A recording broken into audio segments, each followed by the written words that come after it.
Diagnóstico em endodontia. O diagnóstico em endodontia, ele está relacionado com a dor. Se o paciente está com dor ou se o paciente teve dor. Ele é importante para a gente conseguir estruturar o nosso tratamento. E para a gente conseguir sistematizar ele melhor, ele vai possuir fases. Então, a primeira fase que a gente tem é a fase semiogênica. Nessa fase que a gente vai fazer a anamnese, né, aquela fase interrogatória, que a gente faz um monte de perguntas para o paciente. A gente faz a identificação, a gente pesquisa a história médica, se ele tem diabetes, se o pai dele tem diabetes, por exemplo, né, o histórico da família. A gente faz também uma pesquisa sobre a história bucodental, se ele já teve cárie, se ele já teve algum canal, se ele tem doença periodontal. E também uma coisa muito importante é ver qual a queixa principal do paciente, por que ele está indo até você e quais são os hábitos dele, se ele fuma, se ele tem bruxismo. Então agora vamos focar na queixa principal. A queixa principal é o motivo da consulta. E nessa hora você vai fazer o relato da evolução da doença. Então, você precisa pesquisar quais são os sintomas que esse paciente tem. Ele tem dor? Ele não tem dor? Quais são as experiências anteriores que ele já teve? E qual é a caracterização da dor? É importante você ter noção de como fazer isso. Então, como que você vai caracterizar a dor? Você vai perguntar: como que a dor aparece? Ela é espontânea?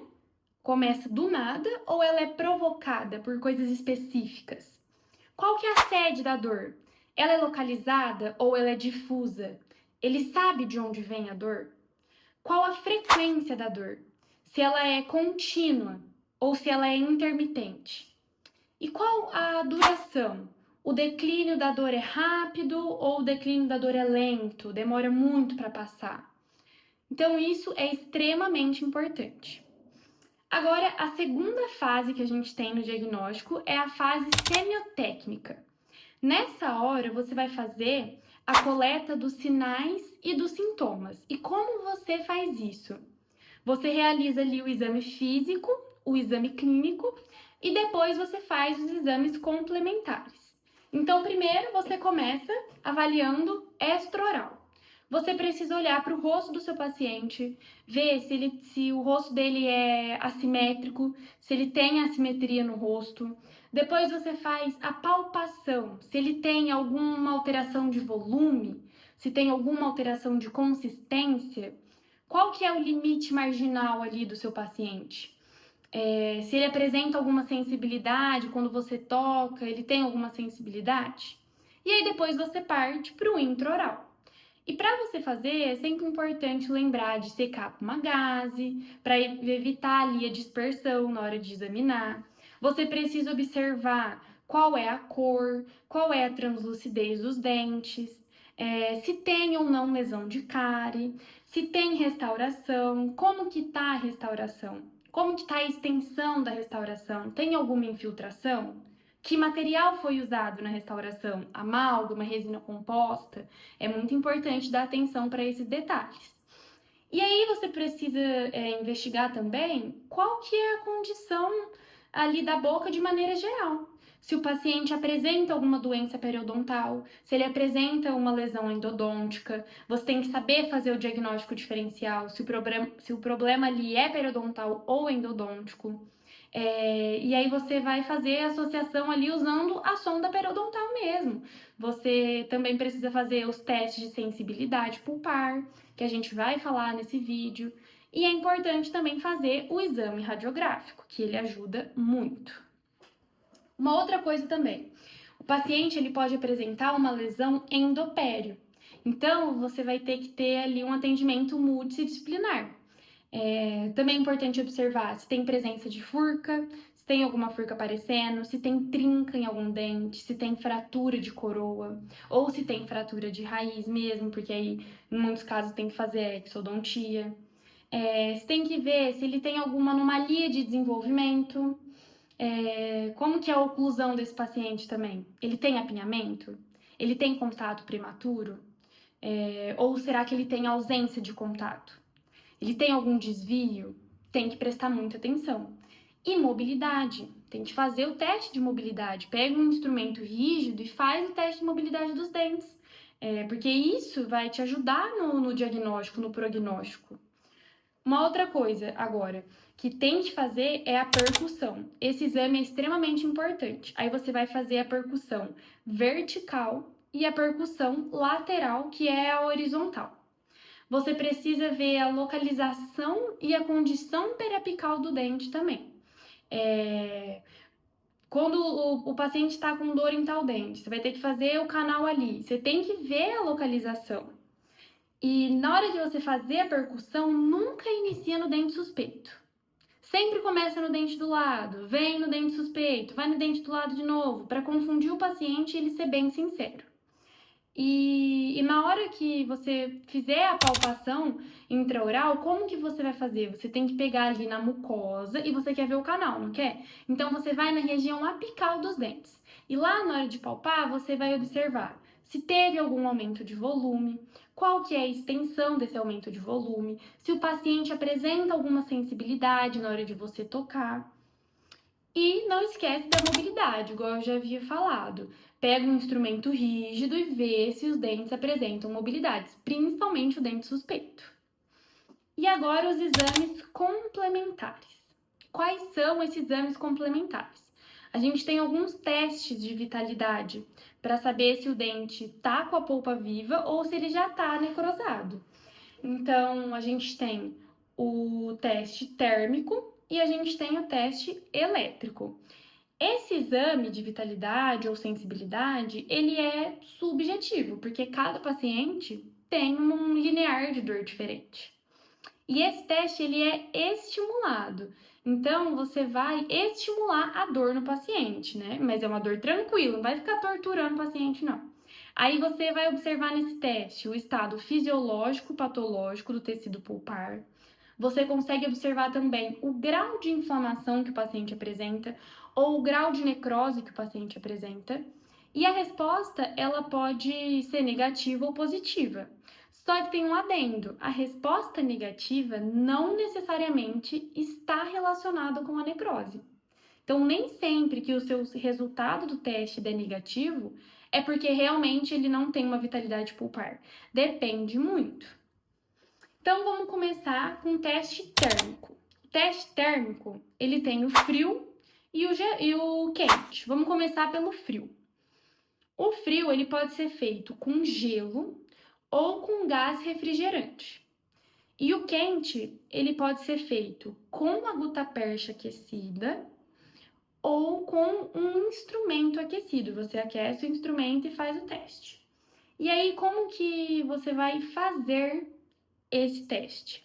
Primeiro de tudo, você tem que fazer o isolamento relativo, né? Você pega um rolete de algodão, seca bem a mucosa do paciente, joga o jato de ar, coloca o rolete e você vai fazer na porção vestibular cervical do dente.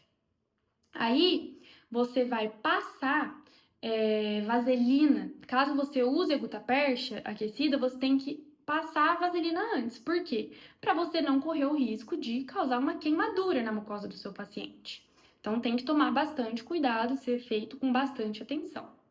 E aí, você vai passar ali no dente do seu paciente, ou se for com instrumento rígido, você passa com instrumento rígido, tomando muito cuidado com o tecido periodontal.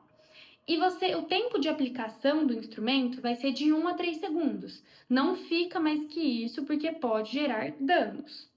E aí, como que a gente interpreta, né, esse exame? Você vai interpretar pela caracterização da dor do paciente, do que ele te relatar. Então, como que apareceu essa dor? Essa dor, ela foi espontânea? Ou essa dor, ela foi provocada quando você colocou o material aquecido? Essa dor foi localizada, ele sentiu dor exatamente onde você aqueceu? Ou essa dor foi difusa? Ele não soube identificar onde que você colocou o material aquecido? E qual que foi a duração da dor? Ele parou de sentir a dor rapidamente ou demorou para parar de sentir a dor? O declínio foi rápido ou lento? E a frequência? Essa dor foi contínua ou essa dor foi intermitente? É importante prestar bastante atenção nessas respostas. E a intensidade, ela sempre é subjetiva, porque é o paciente que vai te falar. Se o teste deu positivo, então é porque apresenta uma vitalidade pulpar. Se deu positivo, o paciente sentiu, ou seja, vitalidade pulpar. Se o teste deu negativo, pode ser vital ou não vital, por conta de espessura do dente diferente ou coroa total, enfim, aí tem que investigar mais. Agora o teste elétrico. Como que a gente vai fazer o teste elétrico? Tem que fazer igual ao teste térmico, isolamento relativo, secagem do dente com jato de ar, usar o rolete de algodão. Aí nesse teste, o dentista ele tem que estar com a luva de borracha e alça o toque da sonda do teste para fechar circuito, porque é elétrico, né? Então tem que fechar o circuito elétrico. Então é importante para a segurança do dentista usar a luva. E com que faz esse teste elétrico, né? Como que a gente faz isso? Utiliza uma passagem de corrente elétrica que vai estimular as fibras sensoriais. Então é desse jeito, porque você vai estimular as fibras sensoriais. Se elas reagirem, é porque ainda existe uma vitalidade pulpar ali. Porém, né, existem algumas limitações. Por quê? Porque não vai mostrar o estado de saúde do dente ou o estado da doença pulpar. Ele apenas vai mostrar as fibras viáveis. Então, pode dar um falso positivo, vocês não concordam comigo? Porque não existe só as fibras do canal. Talvez você possa ter estimulado fibras periodontais ou fibras que estão em necrose, em processo de necrose. Então, pode ser que dê um falso negativo, ou pode ser que dê um falso positivo. Mas também pode dar um falso negativo. Quando o dente é muito espesso, quando a restauração está muito extensa, ou quando o paciente tem uma coroa total. Pode ser que você não tenha conseguido estimular, chegar na polpa, estimular aquelas fibras, né? Então pode dar essas controvérsias. Agora, qual que é a contraindicação? Quem tem marca-passo não pode fazer esse teste elétrico. Então, se a gente for comparar o teste térmico e o teste elétrico, qual que é a diferença dos dois? Qual que é mais eficiente? Não há diferença entre os resultados. Não tem diferença entre os resultados do térmico e do elétrico. Porém, o teste térmico, ele é mais seguro. Então, se você puder optar pelo teste térmico, é melhor. Agora, o teste ao frio.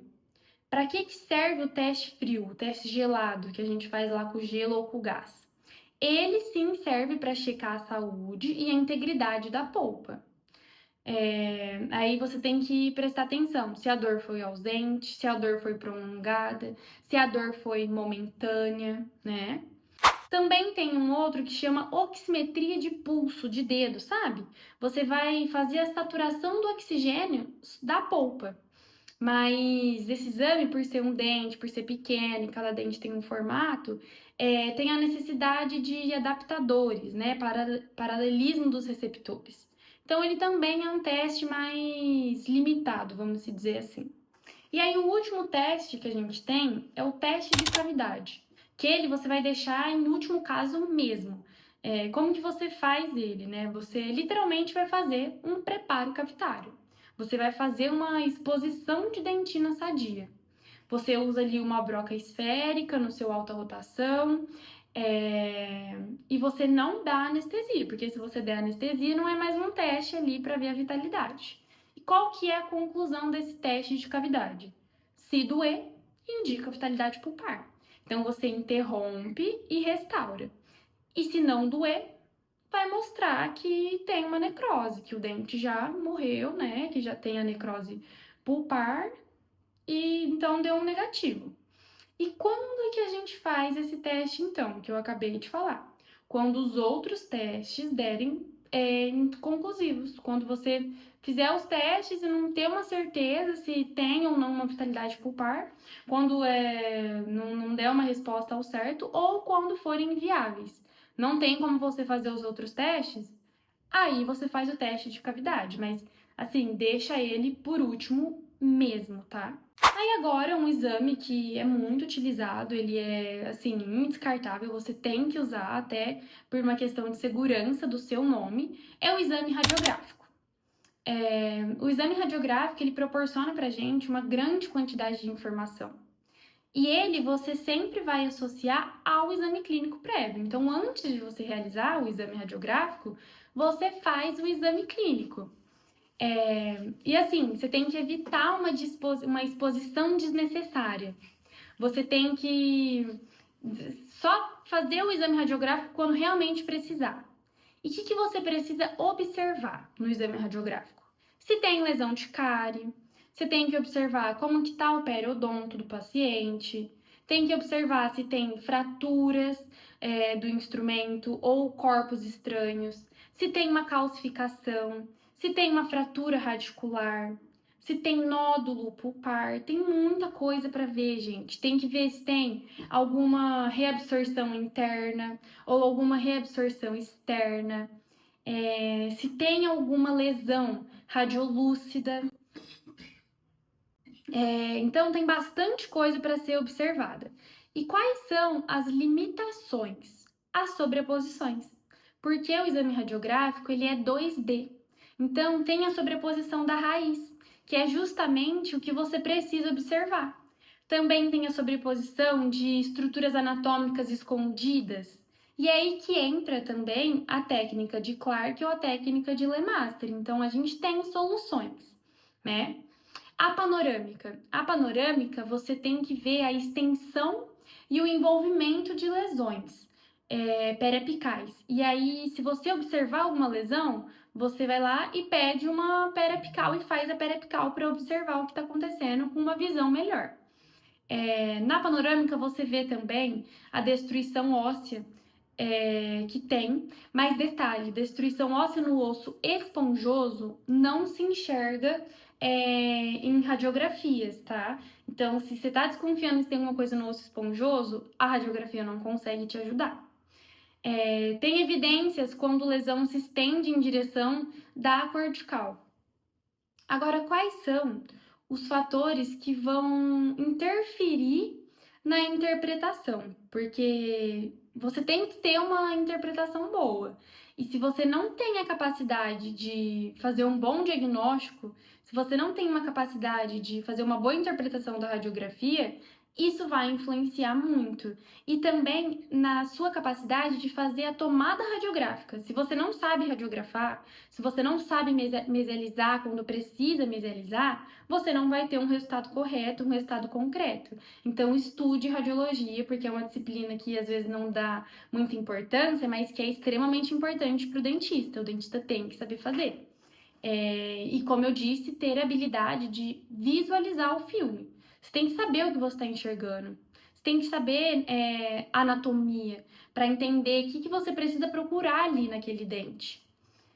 A gente tem a radiografia digital hoje em dia, ela tá aí faz mais de 20 anos. Ela tem uma melhor qualidade, então ela é muito boa, ela não se degrada com o tempo, então você não precisa ficar preocupado. Ela é digital, você pode enviar para outros profissionais podem te enviar.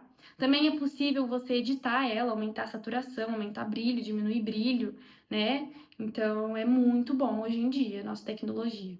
E também tem a tomografia computadorizada, né? A tomografia ela não tem limitações da radiografia digital. Por quê? Porque ela não é 2D, ela é 3D. Então você consegue ver ele tridimensional. Não tem a sobreposição das raízes.